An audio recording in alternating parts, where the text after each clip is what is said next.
Sejam bem-vindos ao Casa é Concreta. Hoje nós vamos ter um assunto bem diferente, viu?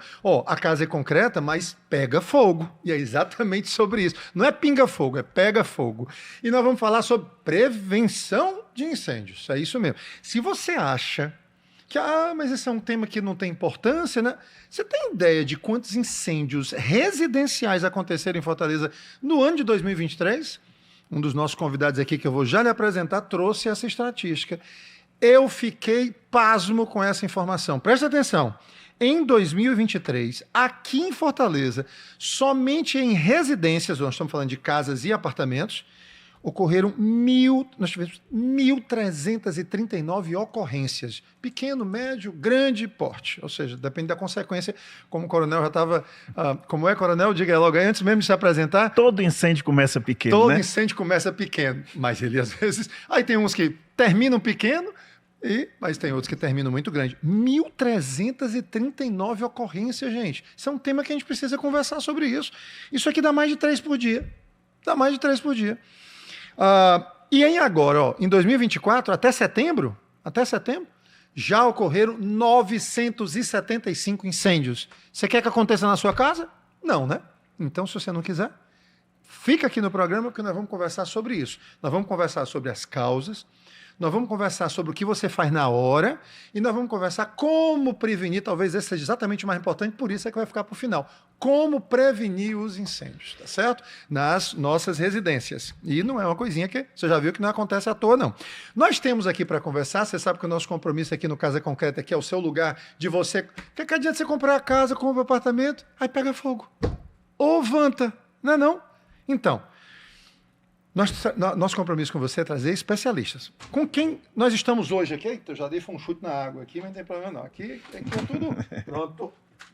Volta a água para cá. Estou animado. Nós temos aqui conosco o coronel Oscar Neto. Vou começar por ele, porque eu sou daquela geração que respeita a polícia, tá entendendo? Então começa pelo mais importante. Eu respeito polícia, rapaz, viu? Coronel Oscar Neto, ele é do Comando de Engenharias lá de Prevenção ao Incêndio. Seja bem-vindo ao incêndio do Corpo de Bombeiros. Ele é do Corpo de Bombeiros 30, é isso mesmo, Coronel? Tenho 30 anos, isso. 30 anos, agora está esperando a reserva. Agora eu estou aguardando a reserva. Mas não vai ficar de chinelo para cima, não, né? Não, assim, não. Tá certo, maravilha. Coronel, seja muito bem-vindo, viu? Obrigado. Muito obrigado pela presença. E nós temos aqui conosco o engenheiro civil, André Carvalho, né? Nosso irmão em Cristo aí, né, André? Sim. Esse é o seu maior título, viu? O André, ele é um especialista, ele é um construtor, ele, enfim, faz muitas reformas, inclusive, né, ampliações, assim, essa parte civil, né? E ele é também um especialista em sistemas de combate a incêndio, não é isso, André? Sim. Não é isso? E você vem aplicando isso em empresas, principalmente?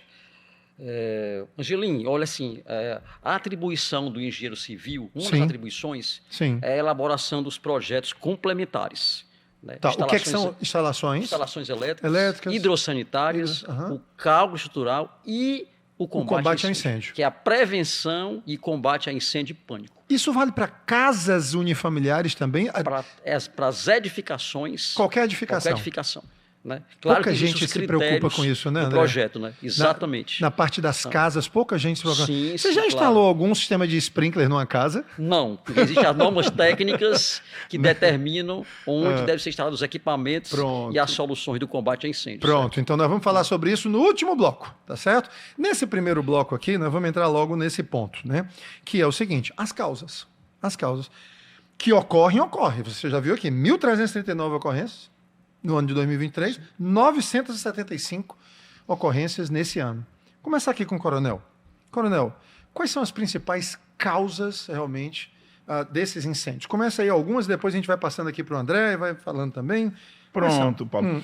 É o seguinte, primeiro só fazer uma pequena correção. Atualmente eu não estou mais no comando de engenharia. Eu trabalhei durante muitos anos na coordenadoria de engenharia do bombeiro. Hoje eu estou já afastado, né, do serviço ativo, aguardando, mas eu queria aproveitar essa sua colocação. Às vezes as pessoas conhecem o Corpo de Bombeiros muito pelo combate a incêndio. É o senso mais comum, aquele caminhão vermelho que passa na rua, é o desenho animado. Mas o bombeiro tem muitas outras atribuições fora do combate a incêndio direto, e entre uma delas, que é o nosso tema hoje, é a Coordenadoria de Engenharia e Prevenção de Incêndio. Ah, legal. Então, nós estamos aqui tratando sobre isso. Eu estou com uma dúvida lá na minha casa. Como é que vai ser a minha instalação? O que é que eu preciso instalar? O que é permitido? O que é que não é permitido? A coordenadoria ela funciona justamente para atender essa demanda. Funciona ali no quartel do Comando Geral, ali na Borges de Melo, que está ali para servir a população. Não é lá no como é que é, na Praça do Liceu, não é? Todo comando da Secretaria de Segurança Pública, ele se mudou para Borges de Melo, onde virou a cidade da segurança pública, Polícia Militar, Polícia Civil, Corpo de Bombeiros, e os órgãos que são ligados diretamente ao Comando Geral, onde inclui a Coordenadoria de Engenharia, também foi para lá. Na Praça do Liceu é um prédio histórico, está virando um museu e uma das unidades, a principal unidade de combate a incêndio do Corpo de Bombeiros. Ah, então tem ainda aquela unidade, tem caminhão lá tem, e tudo, sim, né? Unidade operacional. Aquele caminhãozão, eu não sei se você já foi criança também, mas eu fui, e quem é que não botou uma roupinha de bombeiro, né? Quando que, pelo menos eu botei uma roupa de bombeiro, tenho foto minha com roupa de bombeiro, e ainda existe muito essa relação, assim, das crianças vendo o caminhão passando e tudo, como Existe. Nós temos, inclusive, ações, né, que as crianças vão lá fazer visita, os caminhões evoluíram, hoje tem caminhões com controle remoto, né? Que entram nos incêndios, rádio controlados. Então as coisas mudaram um pouquinho, as crianças gostam de ver essas coisas, até operam um pouquinho com a gente. Isso é importante. Então, sim. Legal. Sim, então você estava falando dessa. Uma das funções do Corpo de Bombeiros é exatamente essa, né? Mas às vezes tem afogamentos, tem, né? Exatamente. Né? Gato não, né? Gato não. Também tem. Tirar gato de telhado. Tem também, né? Mas, ótimo. E principais causas? Pronto. Me dê duas aí. Me dê duas que o André vai me dar duas. A causa esmagadora, a principal causa é a eletricidade. Vou colocar melhor, o mau uso da eletricidade. Aonde o nosso amigo André entra diretamente, porque está exatamente nas pessoas fazerem sem uma orientação profissional. As pessoas acham, por exemplo, que pode puxar uma tomada do ar-condicionado sem um engenheiro para projetar aquela tomada, aquela fiação, aquele circuito. Isso é muito comum. O André vai dizer, eu quero que você discorra sobre isso aí. Vamos fazer o seguinte, vamos logo passar para você agora. Por que é que a eletricidade é a maior causa dos incêndios? Paulo, é assim. A princípio, aqui em Fortaleza, nós temos uma lei municipal, certo? A lei 9.913, certo? Que determina a vistoria técnica e a manutenção preventiva nas edificações. Tá, certo? Isso então, é uma lei. É uma lei, é a famosa inspeção predial. Ah, tá, essa lei é de quê? Tem uns 7 anos? Essa lei é de 2012. Ah, pronto, 12, vai dar 12 anos. 12 anos. Certo? Tá. Então, ela regulamenta... Para que tipo de edificação? Para vários tipos de edificações. No caso das residenciais, isso entra também as unidades unifamiliares, ou seja, as casas? Não. Geralmente, se for um duplex, mas assim, ela regulamenta bastante as edificações prediais. Né? É a famosa inspeção predial. Tá. Então, o síndico, a empresa, eles contratam empresas e profissionais qualificados. Tá, né? Ok. Nós vamos fazer o seguinte. Nós vamos falar sobre a prevenção no último bloco. Agora, eu quero que você me diga, por que é que o sistema elétrico causa incêndio? É isso que eu vou falar aqui. Então, assim, na vistoria, do laudo da vistoria técnica, o profissional qualificado, ele vai verificar as condições técnicas das instalações elétricas. Tá. Nós temos uma norma da ABNT, certo? Que é a norma, a NBR 5410. Certo. Ela é fundamental na segurança das instalações elétricas. Principalmente as de baixa tensão, que nós vamos falar aqui, que são as residenciais. Pronto. Do ponto de vista prático, vamos aqui agora para o ponto de vista prático. Você acabou de falar de MBR aí, eu já vi 2 pessoas tontas, caindo, sem saber. Paulo, prático. Se você me permite, do ponto de vista prático. Pronto. Sistema elétrico. A pessoa... foi isso aqui, animal. Foi isso aqui. Pronto. Do ponto de vista prático. A pessoa pega um fio, o fio não alcança, ela estica o fio, fecha uma porta batendo no fio, ele vai lá um pouquinho, rompe só um filamento, rompe 2 filamentos, com o tempo ele começa a liberar calor, acontece bastante. Ele pega liberando calor. Sim, porque os filamentos do fio, eles começam a se partir. Você já deve ter visto, Paulo. A pessoa fecha uma porta batendo ali no fio. Ou então deixa ele tão esticado que ele pega uma quina viva de uma parede, de uma janela. Quer dizer que aquela capa do fio, ela também ajuda no isolamento térmico do calor que é produzido? Sim. Aquela capa do fio, sim, ela ajuda. Mas quando ele está com os filamentos rompidos por dentro, quando a eletricidade não consegue ter 100% do contato, ela dissipa calor. E é justamente esse isolamento que pega fogo. Olha aí. Por exemplo. Vocês entenderam isso aí, gente? Olha, é por isso que eu quero entrar nessa parte prática, porque ela é como se fosse um mistério que se desvenda. Quer dizer que quando a energia não consegue passar... Sim.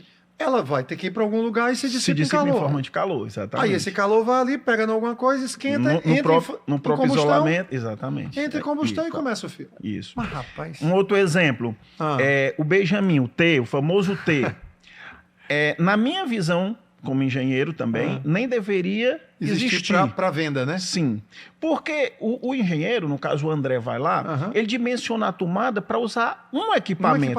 Ele não consegue saber que a pessoa vai naquela mesma tomada colocar 3 equipamentos, 6 equipamentos. Aí o que acontece? O mesmo que a gente acabou de falar, agora é um motivo diferente. O fio, dependendo da espessura dele, ele foi dimensionado para 1, 2, 3 aparelhos. E qual aparelho? Até que potência, né? Até que potência esse aparelho? É um ar-condicionado? É uma geladeira?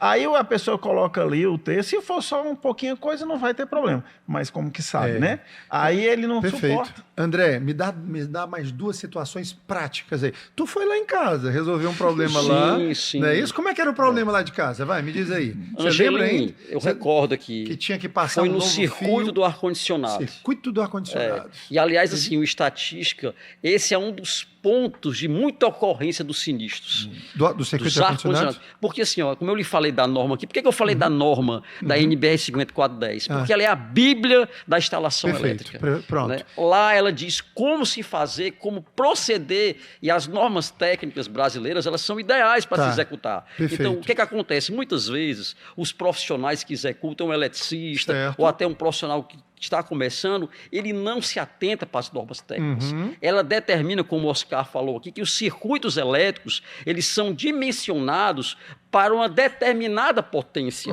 Existem tomadas de uso geral. Assim, uma demanda de carga, não é olha, isso? dentro de uma residência, existem tomadas de uso geral e tomadas de uso específico. Me dá um exemplo de tomada de uso específico. Olha, tomadas para aquecimento. Por exemplo, eu vou dar um exemplo aqui, bem clássico que acontece nas residências, uma cafeteira elétrica. Pronto, uma cafeteira elétrica pode ser ligada numa tomada normal? Não, uma cafeteira elétrica, não pode. Ela tem uma potência muitas vezes maior do que um ar-condicionado, 2.000 watts. Outro exemplo de equipamento que requer um sistema específico para ele. Olha, são os equipamentos que aquecem.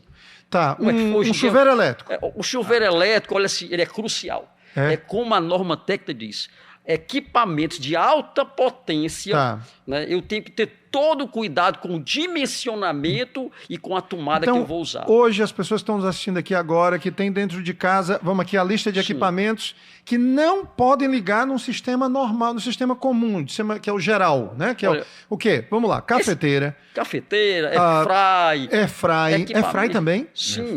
Olha, tem airfry que tem potência de 800 watts, 1.000 watts, até mesmo liquidificadores mais potentes. É mesmo? Paulo, assim, churrasqueira elétrica. Churrasqueira elétrica. São vários equipamentos. Ar-condicionados. Geladeira. Geladeira não? Geladeira não é de alta potência, não, mas precisa de um circuito independente. Olha aí, gente. Ela não é... Eu posso ligar, mas ela precisaria ter um disjuntor específico para ela, não é isso? Que desliga a geladeira. Isso. É isso? Isso, exatamente. Eu vou relatar aqui uma situação que acontece muito. Principalmente também no alto padrão. Certo. O que acontece? O cliente constrói uma casa, contrata um arquiteto, contrata uma consultora e hoje faz o projeto de arquitetura. Certo. Depois já está tudo concluído, edificada a casa, ele faz um projeto de ambientação. É aí que começa o problema. Porque não foi dimensionado carga. Ele não consulta o profissional da engenharia para fazer o as-built, para conferir a potência, porque existe uma potência demandada e existe a potência instalada. Por exemplo, eu vou dar um exemplo bem clássico. Você está na sua casa lá e o projetista dimensionou um circuito elétrico para o chuveiro elétrico. Chuveiro elétrico. Numa potência de um chuveiro de 4.000 watts. 4.000 é muita potência. Aí o cliente vai lá e diz, não, esse chuveiro, não sei o que, não está atendendo, vou comprar um de 6.000 watts. Pronto, acabou o sistema. Entendeu? Então ele está superaquecendo o sistema e correndo risco. André, né? Se você me permite, e acontece ainda, Paulo, nesse mesmo exemplo do André, o chuveiro coloca lá, não está dimensionado para isso, começa a desarmar o disjuntor. Sim. A pessoa chama o eletricista. Aí o eletricista chega lá e diz, não, é só a senhora comprar um disjuntor maior. Né? Aí o eletricista bota o disjuntor maior, a sobrecarga passa pro fio. O propósito da gente aqui é ajudar as pessoas. É educar as pessoas. Eu vou repetir isso aqui, porque isso é muito comum. Sim. Muito comum. E isso é um crime. Vamos lá, Coronel. Repita aqui, por favor. Botou um chuveiro. Chega lá e botou um chuveiro, começou a desarmar o disjuntor. Aí a pessoa fica chateada. Por que ele desarma? Desarma porque a potência demandada foi a fiação está esquentando. O bicho esquenta, ele tem um sistema de segurança. Ou então, desarma. Que é o comum, que nós estamos falando de incêndio, mas pode acontecer também dele estar passando corrente de fogo, ou seja, que você esteja correndo o risco de tomar um choque. Nossa. Aí, normalmente um disjuntor de ar-condicionado, de chuveiro elétrico é o quê? 30, 40 amperes é o quê? Dependendo do chuveiro, vai ser de 20 a 30 amperes. 20 a 30 amperes. Paulo, não tem segredo, olha, porque assim, eu digo assim, que você guarda os manuais na gaveta, mas existe hoje o selo nos equipamentos que especifica a inclusive, potência, né, lá a potência, especifica a corrente elétrica. Ele especifica a amperagem? Sim, claro, é uma lei, é um metro. Aquela amperagem que aparece lá naquele adesivozinho, deveria ser a amperagem do disjuntor também ou não? Olha, a especificação técnica do disjuntor, ela é do fabricante. Tá. Não, eu digo assim, tem lá no determinado equipamento um ar-condicionado, 30 amperes, sei lá o quê. Sim. O disjuntor não pode ter 20, né? Não. Não pode ter 20? Não, porque o equipamento, ele sofreu todos os testes da norma e do Inmetro para o disjuntor especificado. Disjuntor específico para ele. Mas aí vamos voltar agora para o disjuntor. Sim. Aí o bicho aquece, cai. Sobe aí o disjuntor de novo, sobe o disjuntor. Aí o cara diz, vou dar um jeito nisso. O que é que ele faz? O disjuntor, Paulo, só para que as pessoas, orientar as pessoas, ele tem dois tipos de proteção. Sim. Uma, para a gente não tomar choque. Vou usar os termos mais fáceis para as pessoas entenderem em casa. Não, mas eu quero isso. Eu quero a coisa mais simples. Crianças de 7 anos é que estão nos assistindo aqui agora. Pronto. Então vamos lá. É para eu não tomar choque e para não pegar fogo. Para não pegar fogo. Quando o disjuntor está desarmando, uma dessas duas coisas está acontecendo. Se o risco é pegar fogo, ou está aquecendo a tomada do chuveiro, ou está aquecendo a fiação. Sim. Tá? E se não é esse o caso, está passando corrente elétrica, ou uma fuga de corrente, ou para onde o registro do chuveiro, ou para a parede, enfim, uma dessas duas coisas estão acontecendo. Quando eu aumento a potência do meu disjuntor, ou seja, o eletricista vai lá, não, dona Maria, eu vou ali comprar. Já sei como resolver, dona Maria. Eu tirei a proteção. Puxa vida, eu tirei a proteção. Gente? Você não resolveu a causa da dor de cabeça, você só tomou o remédio para dor de cabeça. Você só resolveu o sintoma e não resolveu a causa da doença. Exato. É isso aí? Isso. O sintoma, disjuntor aquecendo, ele estava sinalizando com isso que alguma coisa está errada. Aí o cabo pega, bota um disjuntor com a amperagem maior, ele não vai mais cair, mas continua aquecendo continua passando eventualmente. E não necessariamente o incêndio vai acontecer na mesma hora, e não acontece na mesma hora, ele vai lá. Vamos aqui para frente. Uma segunda causa maior de incêndios. Uma foi a eletricidade. Aqui nós já conversamos sobre a eletricidade, depois nós vamos voltar sobre as prevenções. A segunda maior causa é o gás. É o gás? Nossa. O gás. O gás de cozinha, o nome técnico dele é gás liquefeito de petróleo, mas o gás de cozinha, o nosso famoso botijão lá. É GLP? GLP. E o gás... Agora, por que ele é a maior causa? Alguma coisa foi feita errada. Porque aquele tanque, aquele é um tanque, né? Um botijão, né? Sim. Aquele botijão, ele foi dimensionado para suportar a pressão do gás e tudo mais. Sim. Onde é que se dá o problema? Porque, na verdade, não é o gás o problema. É o mau uso. É o mau uso. É a má instalação. São os acessórios inadequados. Acessórios inadequados. Fora de norma, já em desuso. Né? O gás, aí eu queria fazer uma advertência. Apesar da eletricidade ter o maior índice de ocorrência, o gás é mais perigoso até do que a própria eletricidade. Porque se eu tiver uma pseudo-explosão... Eu vou dar só um exemplo aqui. Exemplo aí. O shopping de Osasco, a estimativa do Instituto de Criminalística de São Paulo é que o vazamento que derrubou aquele shopping embaixo foi de 6,7 quilos. Quanto nós temos em casa? 13. 13, o dobro. Nossa. Gente, vocês ouviram isso? Eu não sei se vocês se recordam, mas um shopping em Osasco desabou. Exatamente. Com uma explosão. Isso. O vazamento foi da metade de um botijão. Exato. Vazou só a metade de um botijão. Se imagine vazar um botijão inteiro. Na nossa casa. Na nossa casa, você explodiu um botijão inteiro. É justamente isso. Que loucura, meu Deus do céu. E por que é que ele vaza? Então, por que é que ele vaza? Então vamos lá, vamos dar algumas causas aqui. Poderia enumerar, ter várias, mas eu vou dar algumas aqui que bem interessantes. O registro do gás, aquela borboleta, aquele registro, ele foi feito para um processo manual. Ele já foi projetado para que com as mãos, sem uso de nenhuma ferramenta, nenhum equipamento, eu aperte e pronto. Quando ele faz um barulhinho, um ruído, viador, eu uso só um sabão, nunca fogo. Tem gente que testa com fogo. Tá brincando. Tem gente que testa com fogo. Pra saber se não tá vazando. Tem a labareda, é isso? Que loucura, meu Deus. Então você bota só um sabãozinho ali, viador, pronto, tá resolvido o problema. Espuma, né? Espuma, qualquer espuma. Só que se for em qualquer loja de ferragens, tem uma ferramenta para apertar aquela. Não precisa. Não, mas ele não foi projetado para suportar esse esforço. Então, acho que quem está me ouvindo vai lembrar. Ele rompe um lado. Rompe um lado. Fica só um lado. A pessoa pega um martelo e... Ai, meu Deus do céu. Vai batendo. Eu acho que tem gente aqui que está se identificando com essa narrativa. E acerta no botijão. Outra... E aí faz uma faísca. Uma faísca, e tem aí um pouquinho de gás e vaza, aí vai embora. Vai embora. Tem casos assim mesmo? Tem números. Meu Deus do céu. Então... Tá vazando. Primeira coisa ele tem garantia igual a qualquer outro equipamento. Liga para quem lhe vendeu, ele vai vir trocar. Não deixa nada, não acende luz, nem nada se sentir o cheiro. Outra coisa, sentir o cheiro não acende nada de eletricidade. Nada de eletricidade. Não gerar centelha. Não gerar centelha, exatamente. Centelha. Uma outra coisa também que a gente quer orientar as pessoas aí de casa, dos apartamentos, do gás ainda. As pessoas gostam de colocar roupinha no botijão, um crochê. Nossa, gente, olha aí, o vestidinho de botijão. Aquilo não é combustível, né? Aquilo ali não pega fogo, né? Não. Aí ele pega fogo ali, se propaga. Porque assim, só tem... o botijão não vaza, né? O botijão em si não vaza e não explode. O que vai... O problema o problema está na conexão com o botijão, na conexão com o fogão, ou na mangueira, ao longo da mangueira, um eventual vazamento que possa ter nela. Encalcou, botou passando, dobrou. Tá. É isso.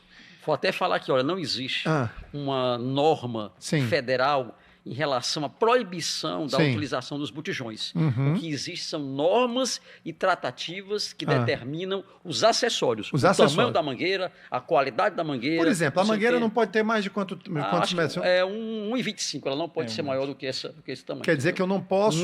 Não, se for para eu botar um botijão de gás a 3 metros de distância, eu já tenho que ir com tubulação. Eu já vi situações que cheguei a algumas residências para fazer orçamentos e verifiquei que tinha 2 mangueiras coladas na tubulação. Meu Deus, uma engatada na outra. O fogão estava de um lado e o botijão bem distante. Qual seria a mensagem, coronel, com toda a sua experiência de combate ao incêndio, né, combate ao fogo e também de estudos, né, sobre isso? Sim.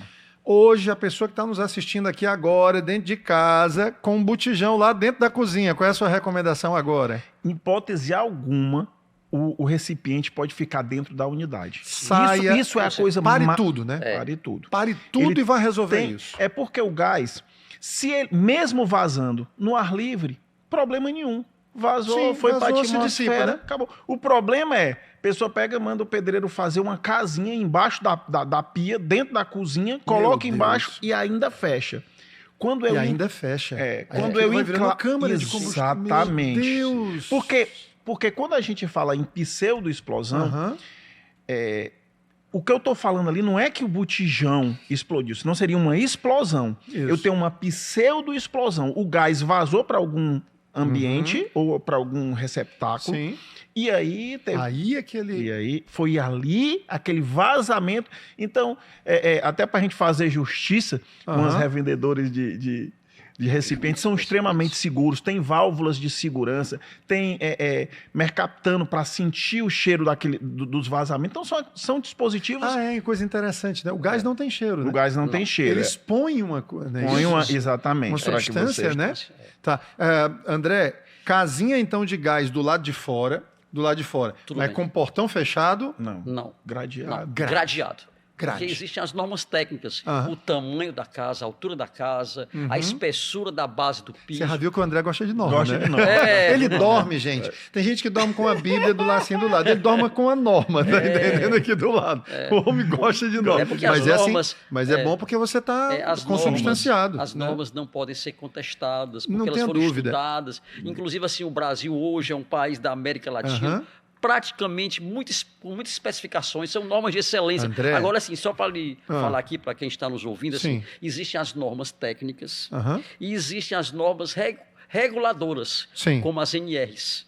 Né? Existe a NR 23, que é do Ministério do Trabalho, que faz parte do combate a incêndio. E existem as normas técnicas para diversas situações. Né? André, Paulo, só lhe interromper aqui, desculpa. A primeira foi a eletricidade, a segunda foi gás, eu me lembrei aqui duas coisas importantes. Poderia citar várias, mas eu me lembrei dessas duas. Também a mangueira nunca pode cruzar o fogão por trás. Olha isso. Porque o forno, quando ele é ligado, ele aquece. E às vezes, os fogões mais modernos, ele até troca o lado da onde liga a mangueira. Então, isso é um cuidado que tem que ter. E as mangueiras, elas têm validade. Muita gente pensa que botou ali, esqueceu. Ela tem escrito, são 5 anos, aí vem as normas do André, são 5 anos a validade. Ela tem na lateral escrito. Então, também tem que observar isso daí. André, eu tenho uma tese que é a seguinte. Você tocou num ponto que faz o projeto de arquitetura, aí depois vem um projeto, aí faz o projeto complementar de instalações, aí depois vem o ambientador, ou seja, o projetista de interiores, e bota 3 vezes mais lâmpadas do que tinha se previsto. E várias tomadas. Eu tenho uma tese. Olha, a gente só não tem 10 incêndios todos os dias por causa da bendita LED. Sim. Porque tu lembra da época da dicróica? Nossa. Sim. As PA20, as AR70. As PA20, as AR70. Essas lâmpadas, elas consumiam uma energia. O que está salvando um monte de edificações aí são os LEDs, porque os LEDs eles não consomem tanto. Potência baixíssima. Potência baixíssima, tem um grau de luminosidade alto, né? Porque senão, rapaz, era tudo sendo preparado para uma determinada carga e o pessoal vindo com o dobro da carga. Né? Mas, de qualquer forma, tem muito essa coisa, André, o meu apartamento tem 3 ar-condicionados, só que eu quero botar mais um na sala e outro na varanda. Você já pegou isso? Várias vezes. E assim, essa situação... E aí? Paulo, isso pode causar incêndio? Claro. Com certeza, porque assim, um dos fatores do curto-circuito são as sobrecargas. Sobrecarga. Botou né? mais do que estava previsto. Ou até mesmo adequações no circuito que não são permitidas. Olha, existem circuitos independentes.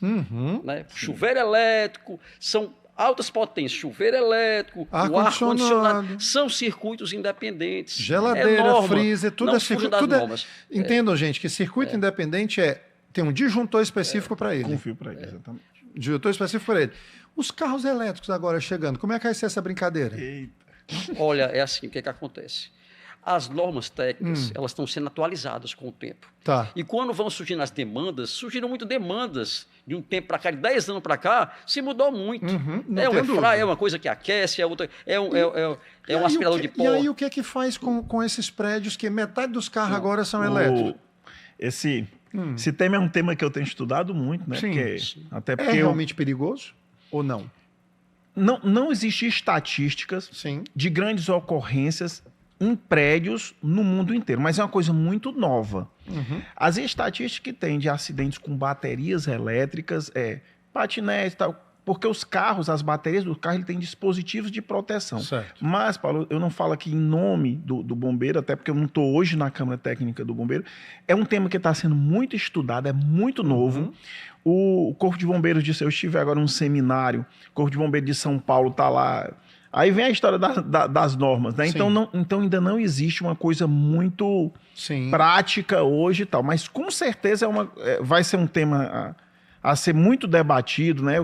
Com relação à potência, com relação ao que eu preciso ter para isolar esse carro dos demais. Hoje ainda não está fechado esse tema. Só para a gente concluir isso aqui e avançarmos aqui para a nossa próxima etapa, eletricidade, gás, teria um terceiro assim muito, muito relevante? Não teria um terceiro muito relevante, mas teria um alerta muito relevante. Depois dessa... Sobre as causas, eu estou falando das causas. Das causas. Que depois daí vão vir as causas humanas, ou seja, aquilo que eu ocasiono. Tá. São as imperícias. As imperícias e tudo. Então vejam que pequenos desleixos, pequena coisa, uma vela que eu deixo ali. Eu já como tenente, eu já fui para ocorrências da pessoa colocar uma vela em cima da televisão de madeira na época. Na época era. Né?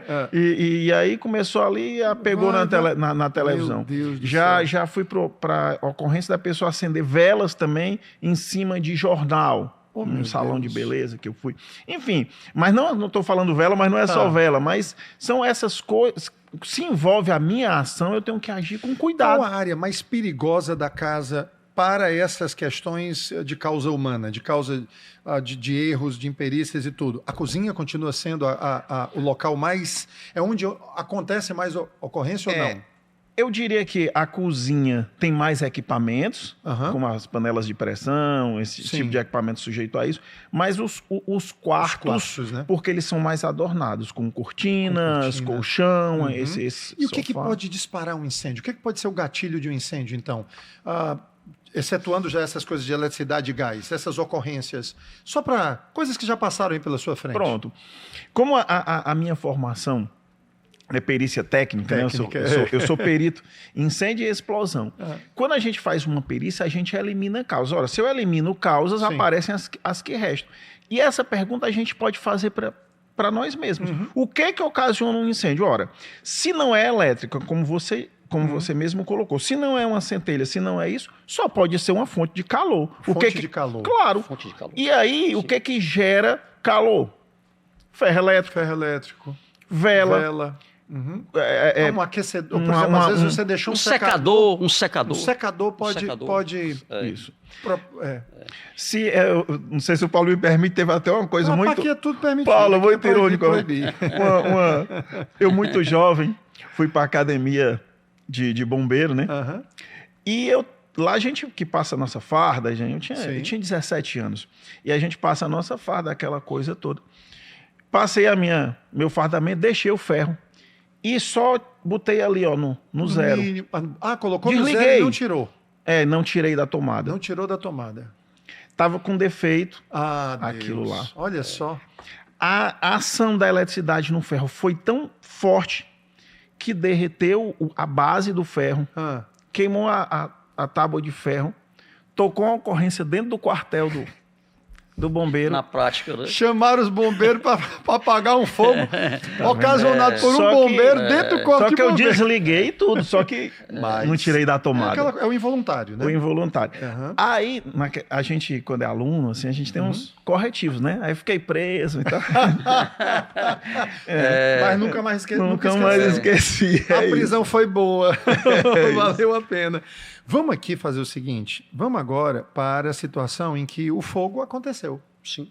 Pronto, o fogo aconteceu. Sim. Vamos começar por uma casa. Depois nós vamos para um apartamento, alguma coisa assim. Né? Para um prédio, né? Para os apartamentos.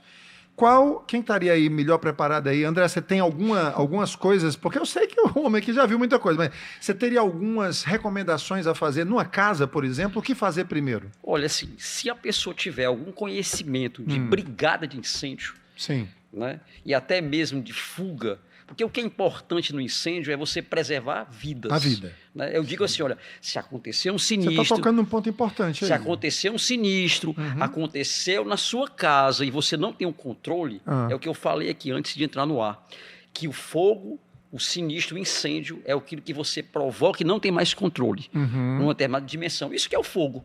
É uma consequência, certo. É um fogo intenso que eu não tenho controle. Então, eu tenho que preservar vidas, e principalmente na situação de fuga. E nesse momento aí, André, eu vou deixar você continuar, mas eu acho muito importante a gente tocar nesse ponto. Tem aquela velha história, deixa eu ir pegar... Não. Isso aí já... Não tem isso? Tem, não sim. Tem isso? É. Não, deixa... eu me lembrei agora do... Às vezes é dos documentos, às vezes é do meu relógio, coisas que não têm absolutamente nenhum valor diante da vida, né? E acontece isso, né?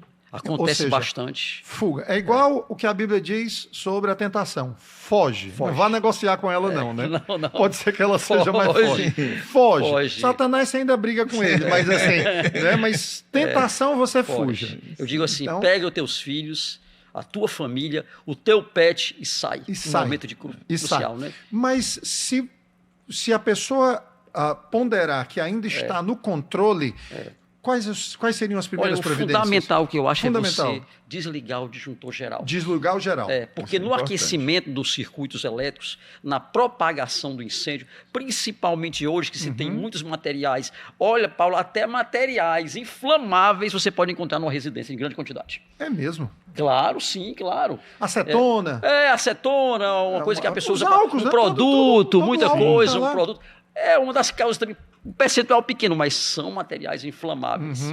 Então, se você não pode controlar o disjuntor. No residencial plano. No residencial plano. No plano. Porque as edificações são outras atitudes. Por isso que nós temos o quê? A prevenção e o combate a incêndio e pânico.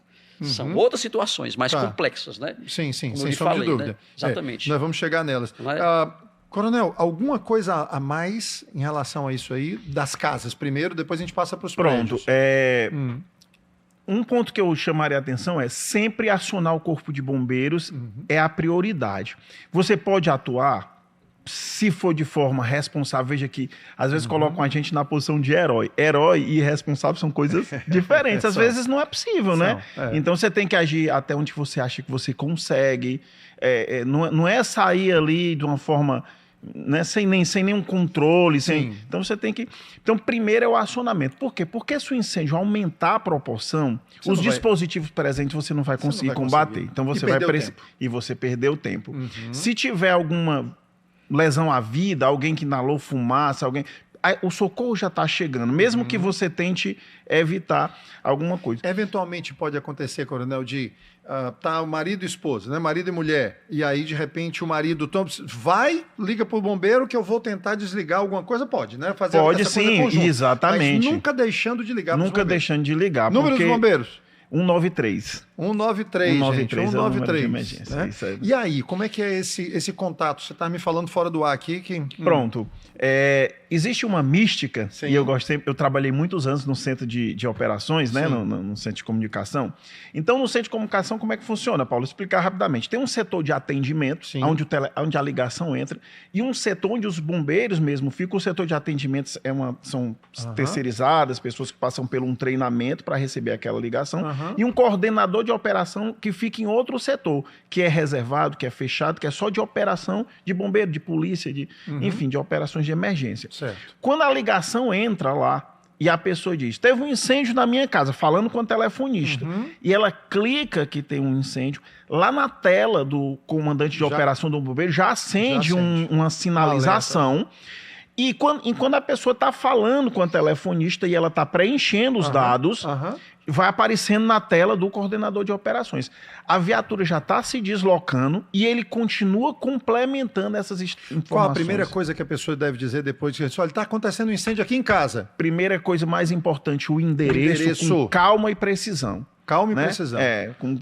Um ponto de referência, uma via de acesso e tudo. E aí depois as informações complementares. Então tem muita gente que quer apressar desligar a ligação, achando o quê? No senso comum. Se eu não desligar, não acabou, o caminhão não sai. Então, pegando aqui o gancho que o André deixou, o negócio é pega o celular, corre para fora de casa e liga para os bombeiros. Exatamente. Se eventualmente o marido, a própria esposa, para eu não ser preconceituoso aqui, tiver o controle com a calma necessária para desligar os disjuntores, enfim, o disjuntor geral, ótimo. Exatamente. Né? Então, muito bem. Casa seria isso aí, basicamente. Depois do endereço, mas a própria telefonista vai conduzir essas perguntas. Mas as perguntas complementares, né? Tem gente grávida, tem pessoa de idade, então vai conduzir essas informações complementares. Perfeito. E aí você estava falando que dê essas informações porque os combatentes, enfim, a equipe já está se dirigindo. Sim. Se a pessoa acha que... Se é o local... a pessoa achava que quando só... Tem que desligar logo. Aí, por exemplo, se a edificação é alta, eu preciso levar uma autoescada mecânica. Se é com gás, se tem uma pessoa que está passando mal, já preciso deslocar uma ambulância. Isso. Então, essas informações são necessárias para que a gente possa proceder da melhor forma. Muito bom. Nós estamos falando agora do que é que acontece, do que é que você faz na hora que acontece. Certo. Estamos num prédio, André. Sim. O que é que a norma diz? O que é que a norma diz, André? A norma é complexa, mas... ela determina... Vamos aqui para o básico. Aqui para o básico. Ela determina nas edificações a prevenção e o combate a incêndio. Que são formadas por vários equipamentos. Tudo bem, eu quero saber... Tudo bem. O incêndio... Prevenir, né? O incêndio aconteceu dentro do apartamento. Olha, uma das situações mais importantes, que é fundamental... Aliás, assim, essa palavra fundamental, para mim, em relação ao incêndio, ela abrange praticamente tudo. Isso é importante, isso também é importante. É um complexo. Né? É um complexo. Não funciona sozinho. E uma situação muito importante que você tem que ter nas edificações é a rota de fuga. Rota de fuga. Rota de fuga, porque ela é um somatório de equipamentos. Excelente que você está tocando nesse assunto, que eu estava pensando aqui agora. Se, às vezes, existem apartamentos, e são vários aqui, pessoas que estão nos assistindo agora estão neles, onde só tem uma porta de saída. Alguns outros têm porta de serviço e porta social. Mas alguns têm uma porta de saída e a cozinha está logo anexa a essa porta de saída, principalmente os mais compactos. Onde, eventualmente, o ponto do fogo, né? Como é que a gente chama? A origem do incêndio, né? Do fogo, ele está ali na rota de saída. O que fazer numa hora dessa? Que procedimento seria esse? É ruim a gente ficar falando sobre essas coisas, né, gente? Mas é necessário. É uma situação complicada, né? Quando eu não consigo acessar a rota de fuga. Acontece. Mas o que a gente sempre tenta orientar as pessoas é a fumaça, que a gente espera nunca passar por uma situação dessa. A fumaça, ela gera um desconforto e um pânico. E o que a gente vê nos grandes incêndios, eu estou falando de grandes incêndios, não ocorrências pequenas, é que as pessoas se desesperam e pulam. Ora, se a ajuda vai demorar, se eu estou desesperado, mas eu pular, aí já é, aí não vou. Melhor eu esperar a ajuda. Uma saída que não é confortável, mas que é uma alternativa, é o banheiro. Porque o banheiro é o local onde eu tenho água, que eu posso me aproximar do vaso para facilitar a minha respiração. Não estou dizendo que vai ficar uma maravilha, mas vai facilitar enquanto eu espero. É um procedimento. É uma ajuda. Então, enquanto chega a ajuda, pular nunca. Pular, nem tentar passar de um andar para o outro. Essas coisas geralmente não... E tentar se proteger e passar pelo fogo, alguma coisa assim também, isso é... Agora, Paulo, o ideal mesmo, ele falou de rotas de fuga. Nos apartamentos, você tem as escadas de emergência. As escadas, aquele é um dispositivo para situação de emergência. Não é uma escada comum. As pessoas confundem. As pessoas querem colocar lixo lá, as pessoas querem guardar suas caixas lá. Aquela escada não existiu porque o construtor chegou e disse, eu vou fazer uma escada, porque se o elevador tiver... Eles detestam aquilo ali, porque aquilo ali é custo, não é? Não tem receita não naquilo ali.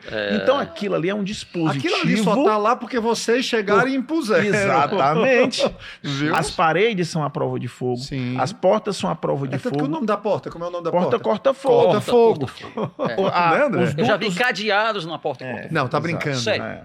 Cadeado na corta-fogo? Verdade. Não, mas é sério, é verdade que você já viu móveis nas anticâmeras? Várias vezes. Móvel na anticâmera? Estante.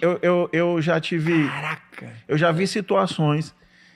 se me permite, no alto padrão, de dizer, eu prefiro morrer queimado do que minha visita ver isso aqui, feio aqui na frente. Assim. É mesmo?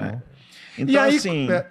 não vou nem entrar nesse mérito aqui agora. Mas administradores, o que é que o administrador tem que fazer? Né? O administrador pode acionar o Corpo de Bombeiros. Eu vou só complementar a informação do André com relação à legislação. Toda edificação, quando eu falo toda, é toda, precisa de aprovação do Corpo de Bombeiros para funcionar. Certo. E todos os alvarás de funcionamento precisam ter o do bombeiro previamente. Certo. Sanitário, todos eles. As edificações abaixo de 750 metros de área precisam de exigências menores. E acima de 750 metros de área, eu estou tentando falar de uma forma mais didática para o nosso telespectador entender. Então, acima de 750 metros, as exigências são mais, mas todas precisam dessa. Então, nessa exigência do bombeiro, ele vai dizer tudo isso. Olha, a escada tem que ser assim, a escada não pode ser obstruída. Se acionar uma vistoria lixo, porque assim, só para vocês entenderem, gente, tem o hallzinho, o hall ou corredor, qualquer coisa assim. Aí eu tenho uma primeira porta corta-fogo que eu vou para dentro de um ambiente. Sim. O nome daquilo ali é? Anticâmara. Anticâmara. Ali dentro, lixo? Ali, de jeito nenhum. De jeito nenhum. Porque o nome daquela escada é escada enclausurada à prova de fumaça. De fumaça também. Exatamente. Porque eu tenho a escada enclausurada, que não é a prova de fumaça, que chama de escada protegida. E a mais sofisticada, se eu posso falar assim, é a prova de fumaça. Por quê? Porque quando abre a primeira porta, a fumaça entra, sai pelaquele duto de ventilação. O duto. Eu passo para dentro da escada e mesmo que eu não conseguisse acessar uma área externa... Você está protegido. Eu estou protegido, eu estou dentro de uma área de refúgio. É a última coisa que vai pegar fogo é aquilo ali, não é isso? Não isso aí e provavelmente não vai pegar, porque o bombeiro já vai estar lá, que tem tempo de resistência ao fogo quase 4 horas. Não tem como. Entendi. Agora eu estou vendo, André, eu tenho visto hoje em dia alguns prédios que estão vindo com o elevador dentro da anticâmara. Um elevador dentro. Primeiro, na hora do incêndio no prédio, eu pego o elevador?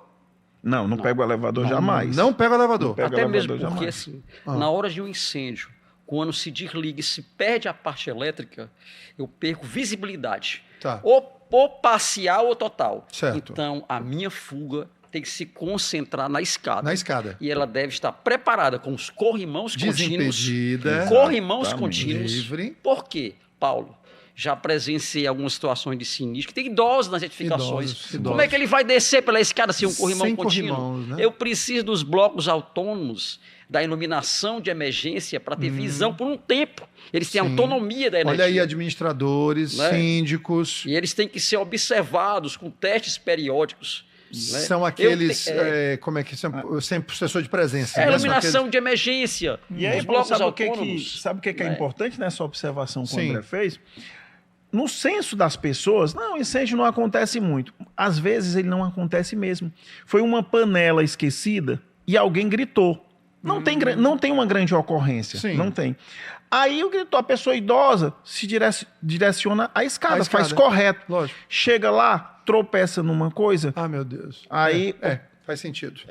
Faz todo sentido. Com certeza. E a importância da escada livre é fundamental. Porque existe o pânico, né, durante a rota de fuga. Né? Eu preciso também das sinalizações para eu não me perder. Porque, Paulo, olha... Sinalização é importante. Eu estou no sinistro, certo? Sem energia, com pouca visibilidade. Né? Pode acontecer na madrugada. Então, eu preciso o quê? De sinalizações que eu tenha uma luminosidade, como desce a escada, para me sinalizar onde eu vou chegar no final da edificação. Tudo isso é importante. Eu vejo muito nos países aí, os países mais avançados do ponto de vista econômico, né, tudo, enfim, que eles têm muita educação. Sim. Muita instrução sobre isso, né? Sobre como proceder nessas horas e tudo. E eu vejo assim que muitos pais não têm essa preocupação até mesmo de ensinar os filhos o que fazer, né?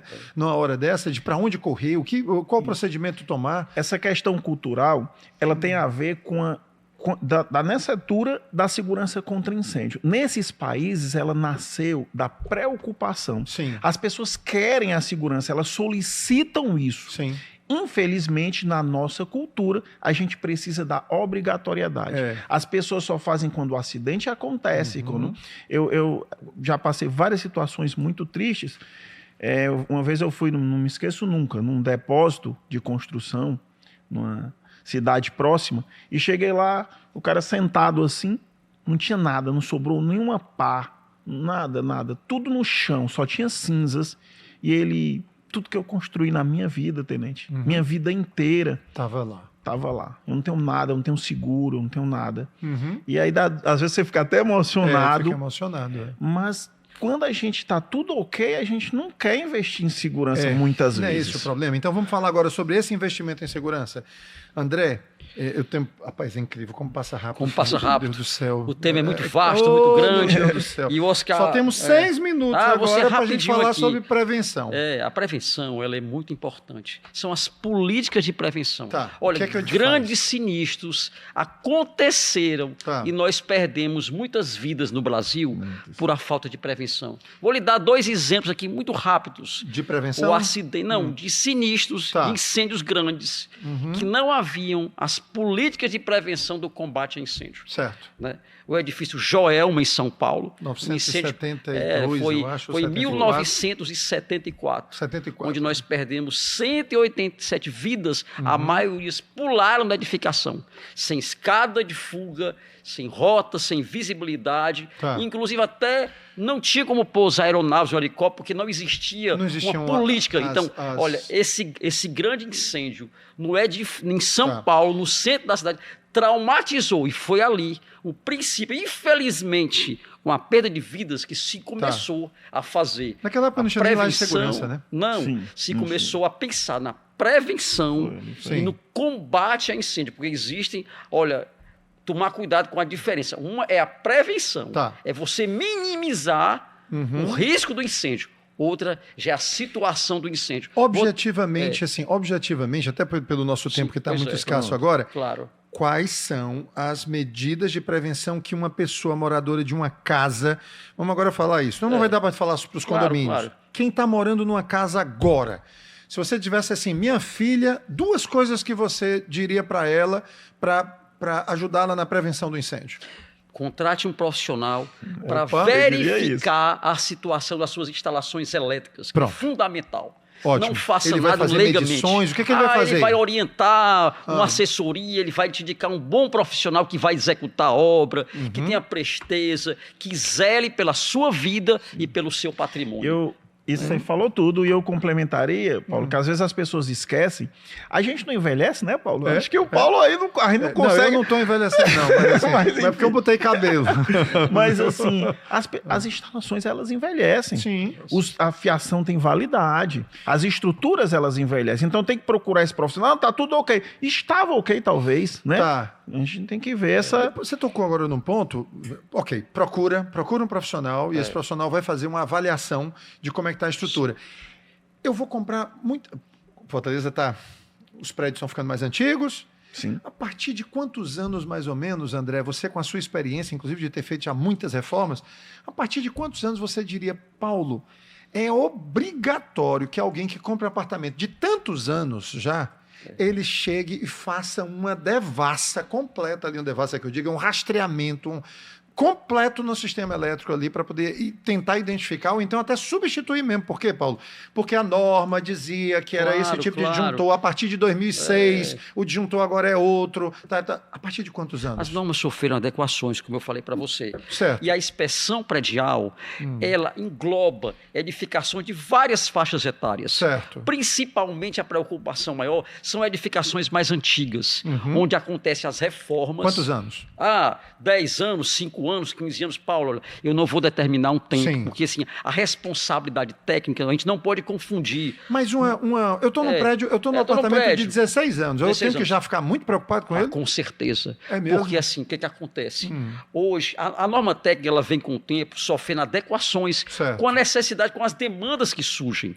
Né? O que você está dizendo é que um prédio que está sendo construído hoje, ele já está usando uma série de procedimentos, soluções de segurança que um prédio de 15 anos não tem. Exatamente. É isso que você está dizendo? Exatamente. Vocês estão vendo aí esse alerta. É um alerta muito forte que você está dizendo. E um prédio de 30 anos, esse é que não tem mesmo. Exatamente. É isso? E ele muitas vezes não consegue, em edificações mais antigas, se adequar. Tudo que o corpo de bombeiro exige nas suas penalidades e conformidades. Paulo, né? Eu vou facilitar a resposta da sua pergunta. Procure saber se a edificação tem a aprovação do Corpo de Bombeiros. O Corpo de Bombeiros ele tem um documento que chama Certificado de Conformidade. Tá. Claro, não vai abranger o apartamento, a área interna, mas vai ser orientado. Né? Vai ser orientado, até fiação exposta, estrutura aparente. Eu, como condômino, posso provocar isso? Posso? Pode. Conversar com o síndico e dizer, olha... Eu posso denunciar ao Corpo de Bombeiros? Olha, as nossas escadas aqui estão com uma série de objetos nos... Pode e deve. Os equipamentos estão em desuso, eles não estão funcionando, estão com corrosão nos spling, no chuveiro, as portas não têm fechaduras adequadas, a iluminação de emergência não está funcionando. Eu posso denunciar isso. O ideal sempre é óbvio, primeiro administrativamente conversar. O Corpo de Bombeiros também ele faz vistorias no intuito de orientar. Certo. Educativas. Educativas. Às vezes esse é sempre o melhor caminho. André, mas a validade da inspeção predial? Olha, a validade da inspeção predial, como eu lhe falei, ela é muito complexa, porque ela depende da idade, da edificação. Tá. Geralmente... Tá. Agora, é igual a carteira de motorista. Olha assim, agora eu digo assim, olha, o síndico, as empresas que administram os condomínios, elas têm que contratar empresas idôneas que realmente façam a inspeção. Você está falando das administradoras, eu acho, Paulo, que orientam, que fazem parte de toda a estrutura da complexidade. Paulo, eu vou lhe dizer uma coisa. Eu, conversando com uma moradora de um condomínio, ela me relatou o seguinte, olha, eu estou muito preocupada, porque fui ao banco fazer um seguro. Sim. E fui informado lá que realmente, das condições que estavam na edificação, não se poderia fazer mesmo? o seguro. Então, isso é mais uma situação. Nossa. Então, é um todo, é complexo, entendeu? É muito complexo a situação. Tá, entendi. Então, as pessoas muitas desconhecem isso. Ou Olha, seja, eu tenho um seguro no meu apartamento. Sim. Mas a minha edificação, ela não atende às conformidades. Estava tão fora da norma que não dava para segurar. Então, pelo que o André está dizendo, uma saída seria estar com a inspeção predial em dia, né? Seja lá eu imagino que... Mas o que o André está falando faz sentido, porque quando a gente tem 30 anos de idade, a gente pode passar 10 anos com a carteira.